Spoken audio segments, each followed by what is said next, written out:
you? Okay, well, Dion Henderson. I was born in Portsmouth, in Zika, in specifically. I like to tell people that was the original capital. So Hmm. I was born in Portsmouth. I left Dominica at the age of 17, and I went to Paris. I spent quite a bit of years there. I moved also to Brussels. I spent a few years in Brussels, and then I decided to come back. But in Paris, well, in Europe, I had the opportunity to study and also do music. Study music and also do music. Worked a lot with a lot of different artists. That was one of the great things in Paris, is that it's really a musical melting pot. You really find all genres of types, all genres of music and musicians over there. So I really had the real privilege of working with, from reggae to Rai, which is North African music, to R&B, zouk, of course. The Afro, typical Afro, soukous, kizomba when that came around. I've been working, yeah, and of course, popular French artists. Yeah, so and from all levels, from the guys selling 10 million albums to those selling a few hundred, that they were um copying, doing, replications themselves. So I had the whole palette of like, when it comes to experience. Yeah. Yes, So and we want to in a nutshell, yeah. yes, and we want to explore all the work that you've done. But before we even go there, just kind of tell us about the transition from Dominica to Paris. I mean, you were 17 and then you went to Paris, a completely different culture, a different language. I mean, you might have spoken a little Creole in Dominica, but Paris is French, so that's a different language. Yes. So just tell us how Yes. that transition was like for you. Well, the thing is, I already had the experience traveling to the French islands with my father, through the fact that, well, he was at the time when Exile One was, on in the 70s. uh in my, early ages, I had the opportunity of traveling to Guadeloupe, to Martinique, to French Guyana, and so I had a little idea of the French culture, well, the West Mm-hmm. Indian French culture. And my sister and I actually went to Paris the first time in 1984 on Mm-hmm. summer vacation. So I had an idea of what was, it wasn't totally new to me. So that was maybe a little advantage. The thing is, when I was in school, I thought I was very, very good in French. Mm-hmm. I had a good level, but unfortunately, that wasn't the case. Right, right, When I right, got to French, I realized that, yeah, my French is, mm-mm. I had right. to learn. Mm-hmm. so, Mm-hmm. Mm-hmm. So about so how long did it yeah. take you to acclimatize to living in France? Well, it took me at least a year to really, be comfortable with the language. Mm-hmm. And yeah, it took me at least a year to really, get there. It was like really starting all over again, because I mean, I remember where I used to live in Paris, there was a dancer that used to be there, and every time I spoke, he used to just laugh flat out. He was like, Oh man, man. Yeah, he was one of my motivations to really learn French correctly. no. Mm-hmm. Because Mm-hmm. he was, yeah, he was, yeah. Yeah, yeah. Yeah, I that knew that, definitely. yeah, I said something crazy, when Mm-hmm. when he started laughing. Right, So right. yeah. And Yeah, yeah, so it took me and about a year. yes, and I want this conversation to be about all about your journey and your challenges and your successes. But it would be remiss of me if I didn't ask you, when did you realize your father was, a legend who had created an entire genre of music? When did that really dawn on you? Mm. It really, I think it was quite late though. The thing is, Hmm. um when I had the opportunities, for example, to travel, most of the times when I was 5, 6, 7, 8, traveling to Guadeloupe or French Guyana, which I remember really well, Mhm. um, it was usually most of the time it was because he was also going to perform. So I was, Mhm. a spectator at the performances. So Mhm. I was, being part of, so I was like, I was a fan myself, but I wasn't really, when you're that young, you don't really realize, it's, whoa, it's something just going on. Right. Um, I think it really, I think it really dawned on me sometime in the 80s after that album Fresh came out. That was the Mhm. album. So it was quite late. That is why I realized that, a lot of people were, I just, there are certain things that was starting to happen. People contacting me that I didn't know. I mean, not only in Dominica, but out Guadeloupe, Mhm. Martinique, and that kind of thing. So Mhm. and people were making the connection with the name. So it's like, oh, Mhm. so when I travel to Guadeloupe, it's like, oh, you Gordon's son. I'm like, oh, it's So like this is a this big big deal, wow factor. Yeah, I'm like, okay, right? okay, Mhm. my dad's Mhm. doing his thing. Mhm. Mhm. So yeah, I And think it was, mhm. Go ahead. yeah, no, yeah. So I think it was around that time. It really was, I was maybe also old enough to really understand that because Mhm. yeah. So yeah, Yeah, yeah, and I want to say a special thank you to your dad, of course, Mr. Gordon Henderson, because he put me in touch with you, and he's also yes, been a tremendous support for all the work that I'm doing to promote our culture, our people, our talents, our businesses. So he has been absolutely. an incredible support to my program. So I just wanted to personally thank him. And of course, we cannot forget that your mom is also very influential in the music business. So just kind of tell us, so you have it on both ends. Yeah, I can't escape. I'm Mm-hmm, caught in the mm-hmm. middle. Yes, yes, certainly, certainly. Yes, yes. And Well, for mm-hmm, those who don't know, yeah, it's her name is Janet Azuz, and she also goes by the name of Angel, and she mm-hmm, was actually the very first cadence calypso, the female cadence calypso artist to have recorded, to have a career in mm, cadence calypso. She right. was actually before Ophelia and all that, Mm, but mm-hmm, she's a rocker. mm-hmm, The cadence calypso was just the the the stepping stone to take her to her real dreams. right. So she's into rock and pop, even though back Mm-hmm, here she still does a little calypso, and she's actually even doing bouillon and stuff like that. So she's very active in Dominican music, mm-hmm. but her genre or genres of choice are pop and rock. So yeah, Interesting, interesting. And yes. that kind of begs the question. I mean, did you consider any other career outside of music with poor parents Actually, I who are did. musicians? Did you? Actually, I did. I was Ah. actually enrolled in a pilot school in Miami called Flight Safety Academy, and Mm. we were a bunch of four friends who decided that we wanted to be pilots. So we got enrolled and everything. I think we were in fourth form at the time, and that was the plan. Even though I was doing music, but I loved planes and flying. That was the thing for us at the time.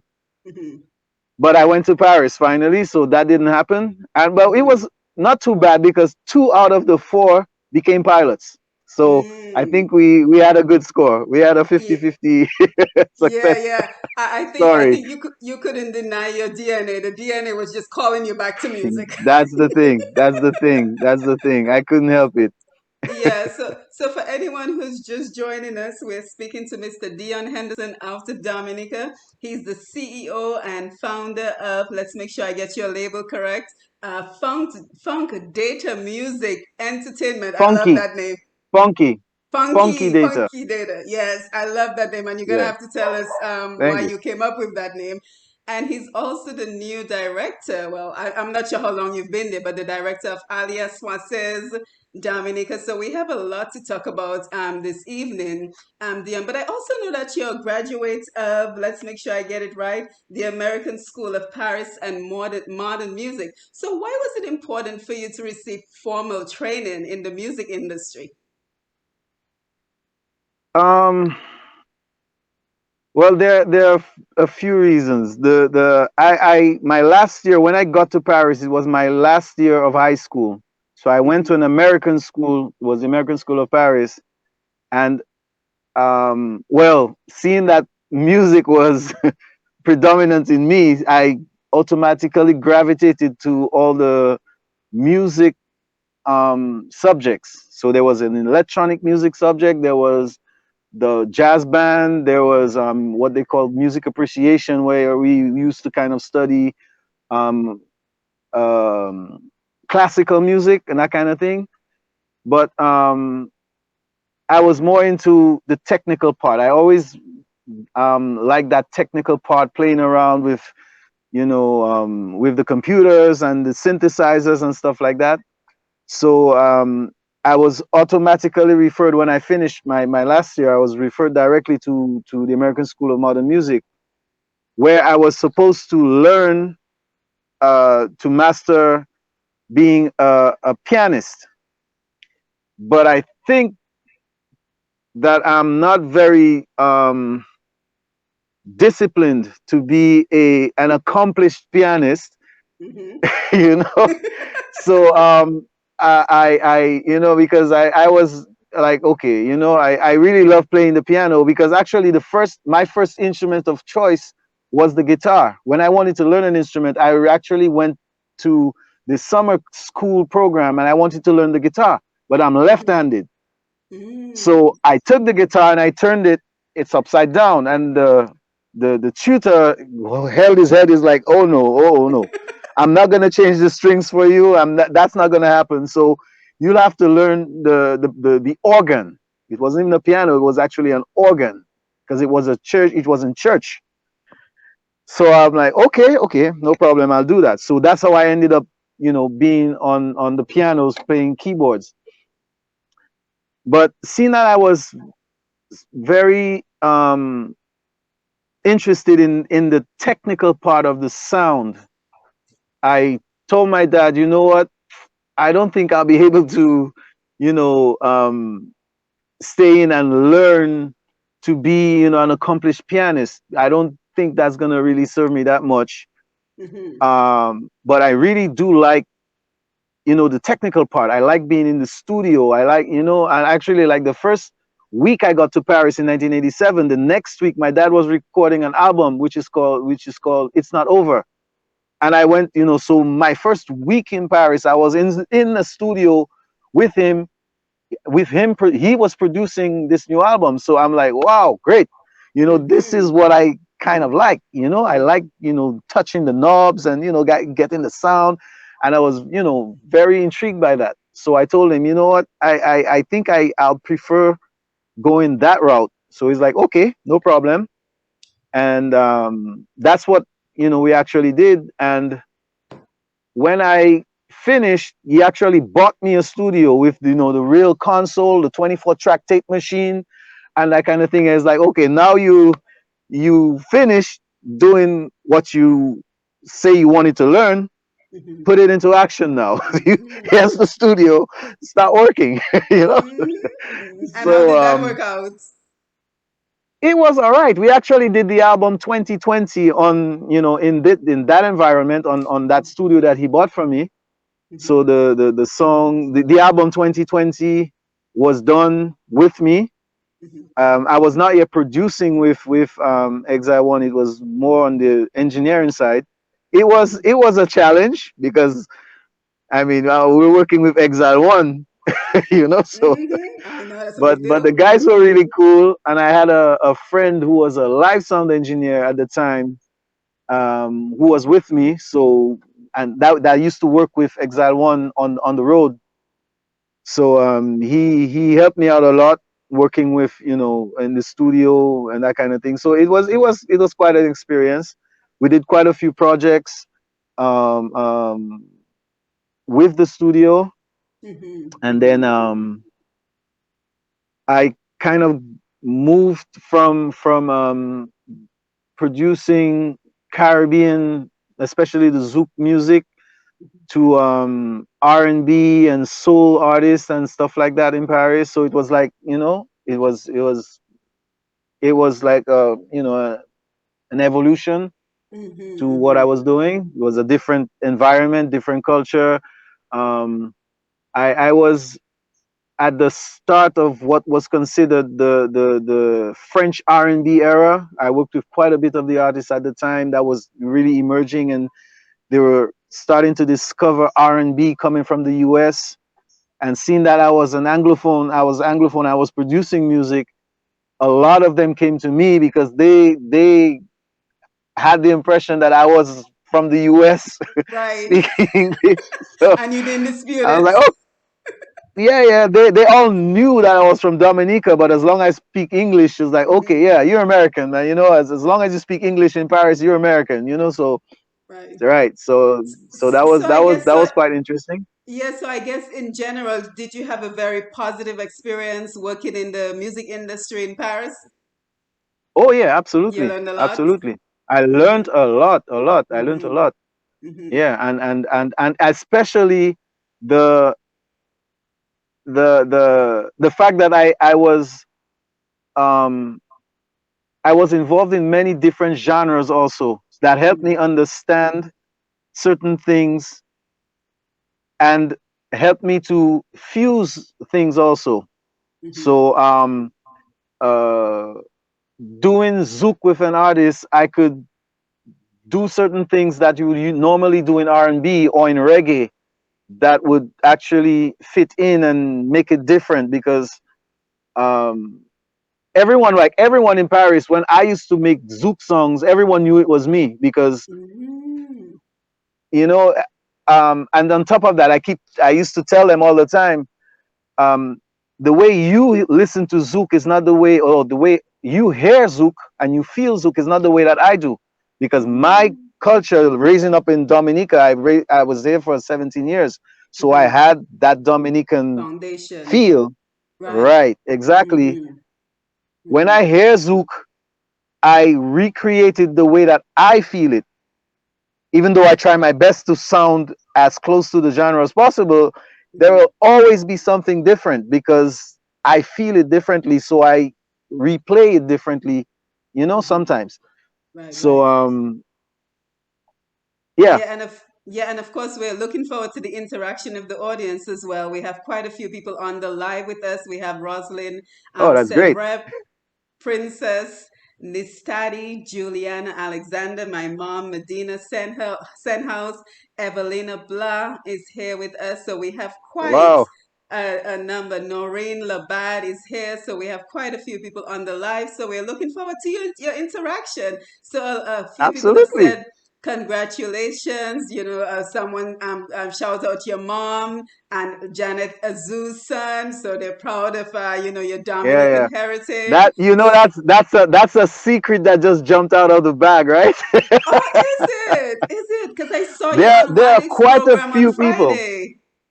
Yeah, there are quite a few people who did did not know that Janet Mm, actually had a son.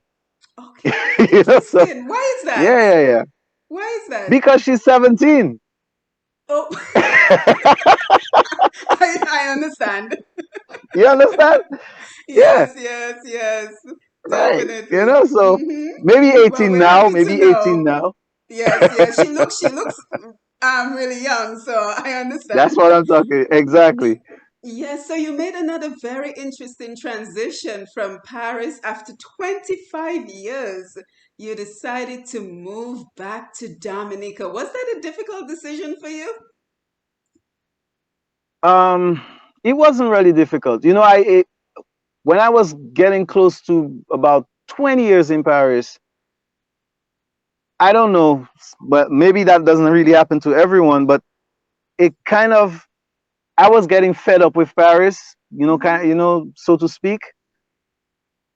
and I wanted to try something new. So I actually moved to Brussels, which was close by, and that was quite practical for my daughters. I had two daughters at the time, and so Brussels, it's predominantly French and Dutch, their version of French and their version of Dutch, but it's essentially French and Dutch. And in Brussels, they speak French. They speak both, but it's predominantly French.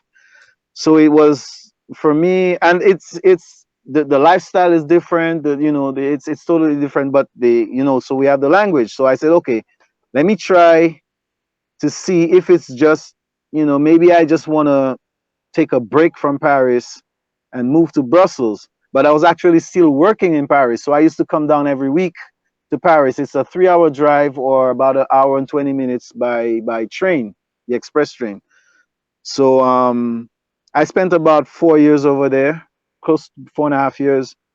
And I was like, I think that it's not France or Paris that I don't really feel the need for staying, and it's not Brussels either because I actually like Brussels, but something, I just say, I think it's maybe time to go home, and when Wow. you put everything together, it's like almost 25 years. That's a quarter of a century that I'm out, Mm-hmm. and okay, but I needed to find something to do Mm-hmm. because we don't we're I'm I was conscious that I was leaving an environment where I was still working in music. I still had all the projects I've been doing. The last projects I actually did in Paris was with an artist who sold his last project had sold about 2 million copies, Wow. and I just produced this album, that kind of thing. So, and doing that would bring me more work. But Mm-hmm. when you feel something that you really wanna you want to move, you want to go, you want to move, Yeah. but Yeah. I was conscious. I'm not just gonna go with my hands, as we say in Dominica, my two hands swinging, you Right, know, right. and just get there. Okay, guys, I'm back, and I don't know what I'm Right. doing. Mm-hmm. So Mm-hmm. it took a while. It took me about a year to kind of figure out how would I make that transition and prepare it to. Mm-hmm.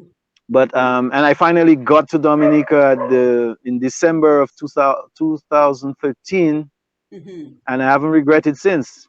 I actually went Mm-hmm. back to Paris in 2015 Mm-hmm. for the first time since and after 2 weeks I was ready to come home. Yeah, yeah. So it seems like you know Dominica is really in your heart. Dominica is really home for yes, most it of us. is, it Dominica is. is really home for most of Yeah, us. definitely. Mm-hmm. And I really wanted to come back at a time where I could develop something from Dominica and make it grow from here. Mm-hmm. So I actually regretted when I got back. I regretted I did not come earlier. you know, Interesting. yeah, Yeah, yeah. interesting. Because like everywhere else, I think every country and every place has their issues. Mm-hmm. But Mm-hmm. there are issues out there that we just don't have, and people are not That's even true. aware of that. Right, You know, right. Such I was as, fortunate to be on. I mean, simple things. We don't even get parking tickets in yep, Roseau. yep. Very Yeah, it's a simple. simple You life. can Yeah. park your car as long as you respect Right. that 15 feet thing, and you don't park in a somewhere that's written no parking. You can Mm-hmm. park your car and leave it there for a week. No one's Yeah. gonna give you a parking ticket. For example, Right. there are no police officers stopping you and asking you for an ID check, except Mm-hmm. today where it was just the driver's Unfortunately. license. But that happens like 2 or 3 times a year. It's that kind of thing. Mm-hmm. So it's not it. Certain things. People don't have to commute for 2 hours to go to Yep. work and get back, and Yep. so there, Mm-hmm. that kind of thing. We have our Absolutely. challenges, but there are Yeah. some challenges out there that people are not aware of, and they think that going out is maybe the best thing to do. Sometimes, I mean, well, everyone has their reasons for Mm-hmm. certain Mm-hmm. things too. Yeah, But certainly, yeah, certainly. I'm very happy to be back, and yeah, especially right now with the situation going on, I couldn't be in a better Yeah, place. yeah. I can tell you're very happy to Definitely. be back. I can tell Oh you're yeah, very, oh and yeah. you've been very busy since you've been back. You've been very busy. So the first thing you Yes, did, you started Nature Eye Linguistic International Inc. Tell us about that. yes.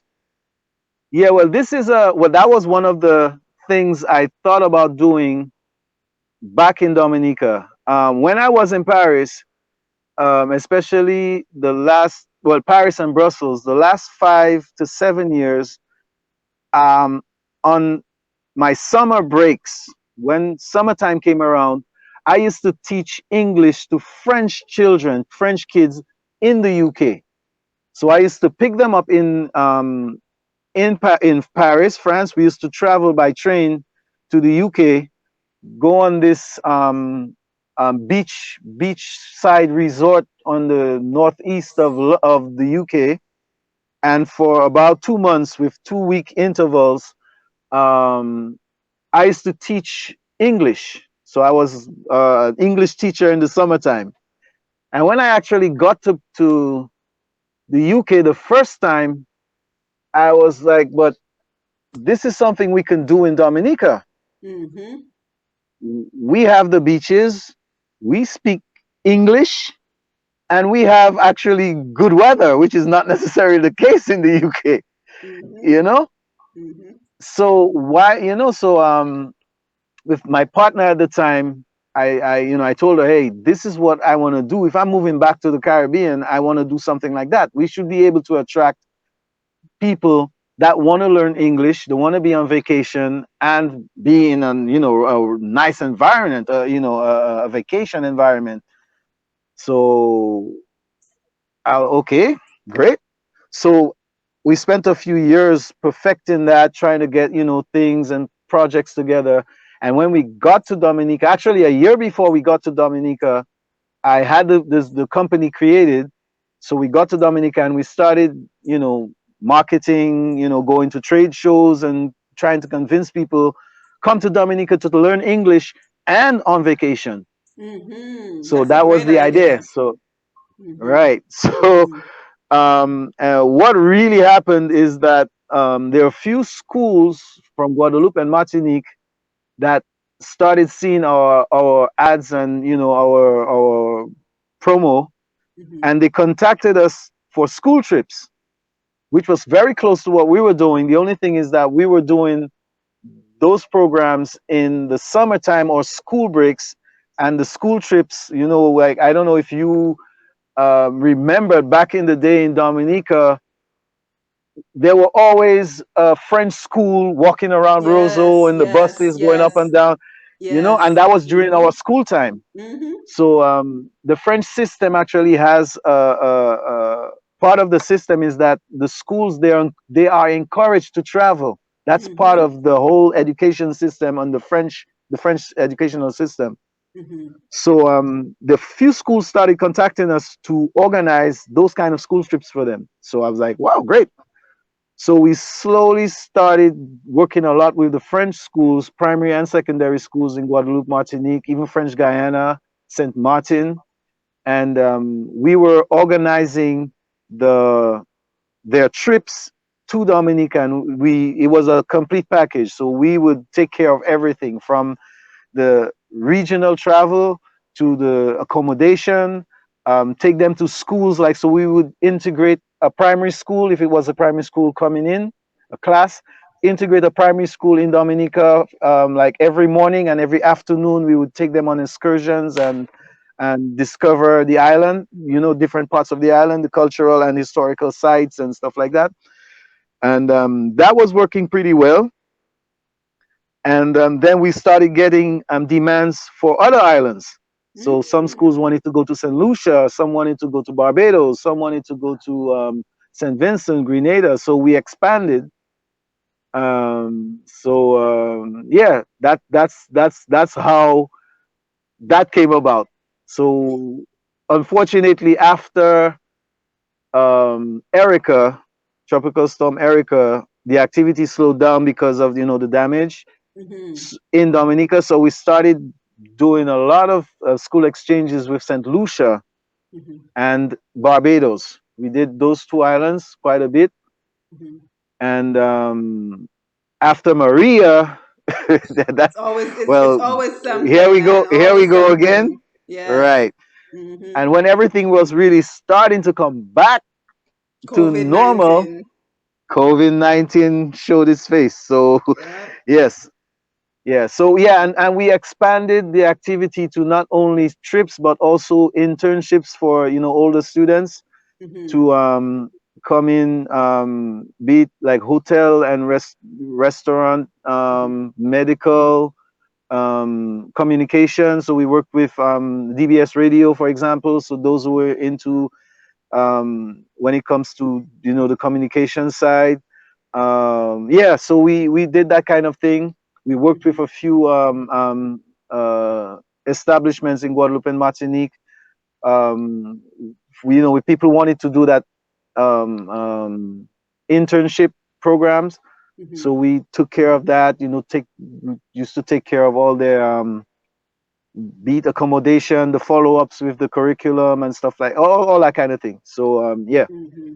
That's wonderful to hear. So is the program currently in operation or is it on a hiatus right now? because of COVID-19, yes, Yeah, yes, it had to yeah. be. Unfortunately, yeah, we had about 7 or 8 schools planned last year, and the French education department decided to cancel every trip. Yeah, So yeah. yeah, because of Yeah, that. well, So hopefully it'll come back around now that we're seeing the light at the end of hopefully, the tunnel we hope of COVID, because I think that's exactly. such a great program on so many levels. Just to have the different cultures Hmm. of the Caribbean integrated Absolutely, is a absolutely. wonderful thing. Now, tell us about your involvement with Alliance Française. So you're the director over there. So how did that happen? Yeah, that's really interesting. Yeah, well, I actually won a friend of mine who was a member of the because Alliance Francaise is essentially an association. They have an associative status in Mhm. Dominica, so they are members of the association. And a friend of mine was telling me, "Hey, there's the AGM going on, and it's Alliance Francaise. You speak French. You're in Paris and everything. So why not go? Go to the meeting. Yeah, That it can't won't hurt. hurt." I'm like, okay, Mhm. yeah, exactly. So when I got there, the vice president at the time saw me and she started smiling. And okay, great. That could be a good thing or a But bad she had thing. a plan. She had a plan. She had a plan. Actually, at the AGM, there were a few members of the board. There's a committee, a board, Mhm. and there are a few that they were leaving for whatever reason. There were one or two were like personal reasons, and others the board was renewing the members because it's I think a 2 year or 3 year um, stand Tenure. on the board. So Hmm. right, tenure, right. So they actually had a vote for new members At that meeting. at that meeting. Wow. So someone put my name and they put it in, and then okay, well, this is this. You have to vote for this one, this one, this one, this one, and I came up. I became a member of the board. Mm, Okay, nice. and that's the way it started. So I became a member of the board. I wasn't even a member of the association yet, so I had to run in and pay my my subscription fees. I had to You became register. a member of the Okay, board before you became a member of the association. Very exactly, nice. exactly. And after a few months later, the director at the time, um, I don't know, I can't remember exactly, but he decided that he was leaving before Tenure was up. his tenure was up. Yes, a few Hmm. months. And this very same vice president actually became president because the president's tenure was up at the time. So she told me, how about you being the interim director in the Mm, space of time that the new director is flown in, going to because come usually on. the director comes from France, that kind of thing. Mm, I said, okay, why not? Great. So it was about 4 months, and the new director came in, and what they did, they apparently were very happy of what I did as the interim Interim. director. Yeah. They created the position of deputy director, and they proposed me to be the deputy. Mm. And one of the reasons they said it was to have a continuity, because usually the director is 1 year with the possibility of a 1 year renewal. So the maximum of 2 years they could stay in the position of director. And when he's Mm. gone, there's a new guy coming in, and he has to almost start all over again Mm. because there's not really a continuity. It's not like, there's a break, Yeah. and someone comes in, he has to get back into it. So that was one of the arguments. So create a deputy director that would always be there Right. when this director, his tenure is up. Yeah. I would be interim again. Succession So I would, planning. Succession planning. right, and Yeah, I would be there definitely. to, Great exactly, idea. Right. right. Hmm. So I accepted, and the last director that came in, the board decided that they would prefer not renewing or having a director come from France. Hmm. And they proposed me to be the director, Yeah, because no, now a local. that's what I was going to ask you. Are you the very first Dominican director? Because you said the I am the directors very usually first come from Dominican. France. Yes, I am. I'm the very first Congratulations. local director of the Alliance Francaise. Yes. Wow. How does that make you After, feel? That must be exciting. yes, it was. Yeah. But I mean, Yeah. it, it was interesting when people was actually, they were making me realize that, Yeah, it's a big deal. you know. That's, you're like, oh yeah, actually, yeah, I am, And you were like, okay, okay. yeah, well, thank you very much. Right, Yeah, right. I was, so right, Hmm. yeah. Hmm. So yeah, it's going to be 2 years in July. Now I'm Hmm. actually the director. Right, right. And what are you Yeah. hoping to accomplish with in that new position? um well, one of my goals coming back to Dominica was to bring a piece of Europe with me, to Dominica in a way. And the way I see it is, whatever experience that I had acquired over there, I would Mhm. really like to bring it in and have Dominica benefit.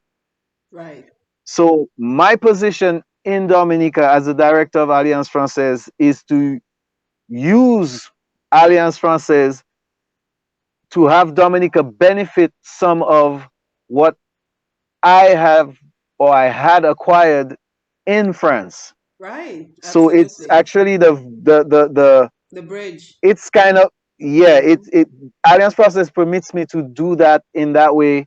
Hmm. um and I'm particularly, well, Alliance Process, the main goal of the Alliance Francaise all over the world is to promote the French language and culture Right. to the outside world. Hmm. um Obviously, I'm very much on the cultural side. Right. Yeah, Makes and we're sense. lucky in Alliance Francaise to have a pedagogy uh, uh, director, and she's Hmm. very good at doing that. So I honestly don't even interfere. She's Hmm. perfect doing that. She knows how Hmm. to deal with that educational side, so that's really Hmm. perfect. And I Hmm. try to really concentrate on the cultural side of the functioning of the alliance more, Hmm. more than ever. So I try to use my connections, my all the connections I've acquired, through the years, to try to Yeah, make certain things 25 years in happen. Paris. Absolutely. Right. And Right. also working with a lot of French West Indian artists. I've Right.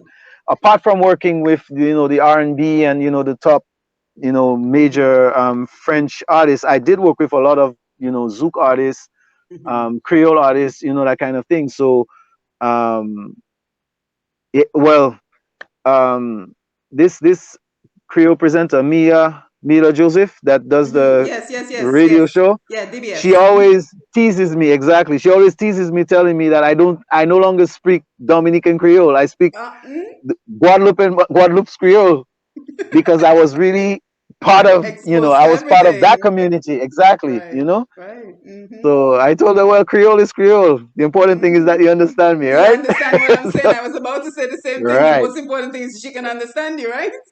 right, yeah, yeah. But she Yeah, always teases me. definitely. That's our little joke between us. Yeah, well, I you know, think that is so important that here you have somebody who was born and pretty much stayed in Dominica during their formative years, went to Paris, was in Paris for 25 years, and now you're able to come back and be the director of Alliance Soiseuse and take all that experience and bring it to Dominica. I mean, it doesn't get any better you than that. see, I think when you it's say it so like that, that's important. when I realize, wow, it's something big actually. Dion, I think you're too humble. I suspect that's what the case is. So like I said, you've been very busy, but I also want to acknowledge everyone who's on the live. So we have Glenda who says congrats. We have Natalie Sanhouse. I think we might be related, but I don't know who she is just yet. She says, great to hear such great conversation, talented individuals, proud to be Dominican. Indigenous Bushman says, I got classes now. We'll watch the rest of the program. Oh, he has to run, but he'll be back. So everyone Great. is here to support you and just to celebrate all your success, Dion. Thank you. Thank So you. something else you've also done in Dominica, and of course you've been very busy since you went back to Dominica. So we're so grateful for your talent and the skills that you've brought back to the Mm, country. So you also thanks. you installed a music production suite in Dominica. Can you tell us what that is? Yeah, well, we're right in here right now. It's my production studio Mm, where I've been producing music. Well, when I got back to Dominica, I got involved in a few things that were happening in the music, mhm, particularly in the Kada Sleep Soul show that was organized by the NCCU mhm, Credit Union. I worked with quite a few of the artists, either as a composer, so writing and composing songs for them for the competition, as a mix engineer for the songs, the other artists. And one of the years, I think it was the second year that I was involved, I actually produced a CD with most of the artists that were on the show that year. I called it mhm, Kada Sleep So Fever, and it featured a few extra songs, exclusive, including one from my father from Gordon, mhm. one from Mikael Henderson, and actually one from me. And that was the surprise Mm. because yeah, now and then, just to to have some fun, I do sing, but I Oh, don't you do consider myself a sing. frontman. Right, right, Yes, right. I'll Cool. send it to you after the Yes, show. please do. Yeah, but I don't consider myself a frontman. I love I love being on stage, Mhm, but I really do prefer being at the back, producing, writing, composing, mhm, working with the artists. That's where I feel comfortable. mhm. So yeah, I produced a few songs. I actually tried my hand in doing calypso actually last year. I produced Did one song for you? this. Oh, Yes, okay. there Mhm. was this song called Kalinago Nation by a singer called Oh, Lady S. yes, yes, I heard that. I Right. heard it. So Yes, I know it. right. So I Mhm. produced this song. I did the Interesting. music and that song, Mhm, and she came back this year mhm. and she told me, yeah, you'll have to do my song again. I know you don't do that's not your thing, calypso, but you have to do it. And she did a song this year called Mark of the Beast, which I know was that song. Yes, yes, right, yes. right, Very right. And I nice. yeah, Very nice. yeah. Yeah. So yeah, but this is maybe this the only genre that I consider that I'm not very, I won't say very good. I Mhm. understand, of course, but that's not my Forte.